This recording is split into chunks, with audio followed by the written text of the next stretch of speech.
but they are evidence, Your Honor. There will be a time when we now go into the process of offering, Your Honor. So we will be objecting. Are we precluded from objecting, Your Honor, simply because these questions were brought about by the honorable member of this court? I cannot make a ruling.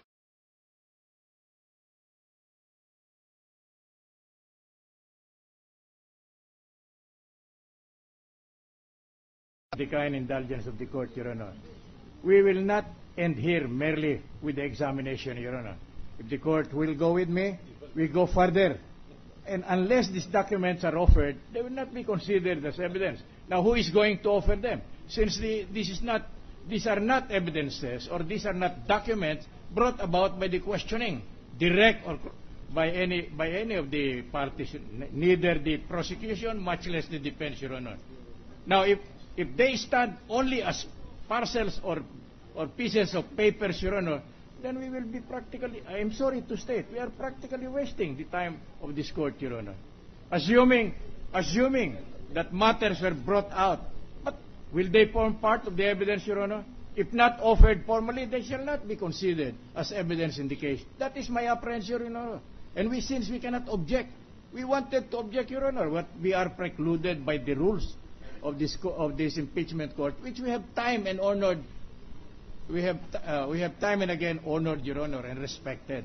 That is our apprehension, Your Honor. We do not want to bring this matter out at the time when they are already presented in evidence. Because the first issue, Your Honor, is the scope of the subpoena.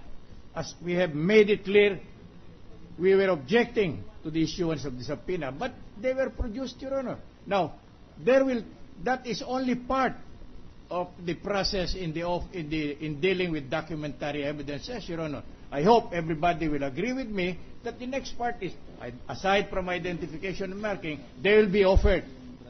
So my question now, or my clarificatory question, is very, very pertinent. Who is going to offer it? There is no statement on the part of the prosecution that this form part of their evidence, Your Honor. And there is not even any statement on the part of any member of this court that they will be offered as part of the evidence for the court, Your Honor. Anyway, that is my. I hope you pardon me, Your Honor. I'm just. You are free to make your manifestation. I will understand that because you are the defense counsel. You, as far as this presiding officer is concerned, within the bounds of existing rules of evidence and the laws, you are entitled to protect the interest of your client. Thank you, Your Honor. But before I respond to you, I will recognize the gentleman from Cavite. Thank you, Mr. Presiding Officer. My question is addressed to the defense counsel and also to the presiding officer. My question is, in a criminal proceeding, is the trial court judge precluded from asking clarificatory questions? The answer is no, definitely, Your Honor. So we're allowed. But the extent of the cross-examination, the extent of the questioning must not be construed by either parties as favoring a party litigant. That's beside the point. With due respect, because your question is this: is the judge precluded? My answer is no. No. But if the questioning goes further than clarificatory, then a doubt may enter into the scene, and that is the non-neutrality of the judge. And that may amount to a mistrial. I'm not getting into that with all due respect, because my next question would be, how would the evidence elicited from the questionings of a trial court judge treated or admitted as evidence? Kindly educate me, sir. You mean questioning of the trial? Questioning. A trial court judge asks questions of the witness. Mm-hmm. And then some of the answers provided by the witness may be used or may not be used as evidence. Assuming that the replies or the response of the witness may be used as evidence by the court or may be appreciated by the judge in rendering a decision, then how would that be treated? I'm sorry, Your Honor, when you say may be used by the court. What the court may do is consider the evidence, not use it.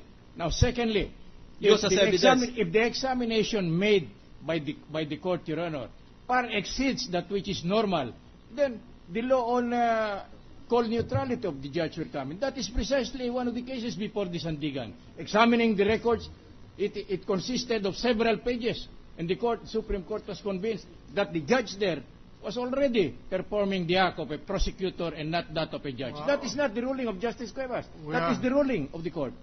But, Mr. Counsel for the defense, you are actually asking this presiding officer to make a ruling with respect to the treatment of this evidence as far as the culmination of this hearing is concerned, and that is the judgment. There is a rule on that, and I will not pronounce it now.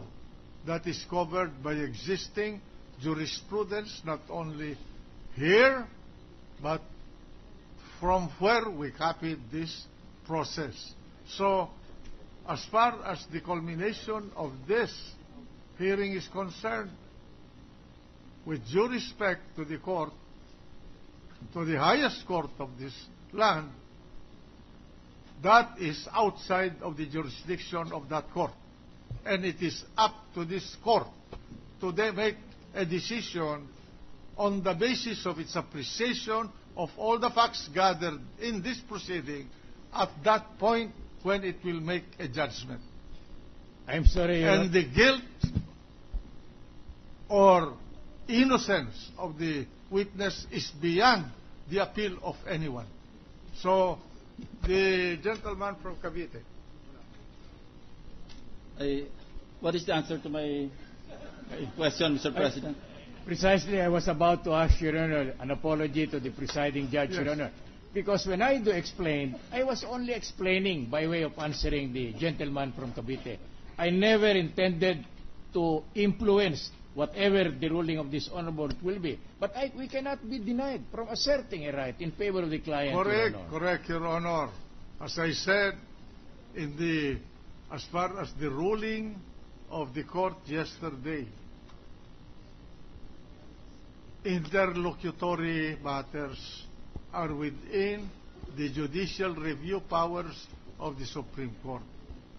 But the trial and decision of the Senate as the sole authority ordained by the Constitution to try and decide this case cannot be questioned in any court, not even in the United States will it be allowed to be questioned.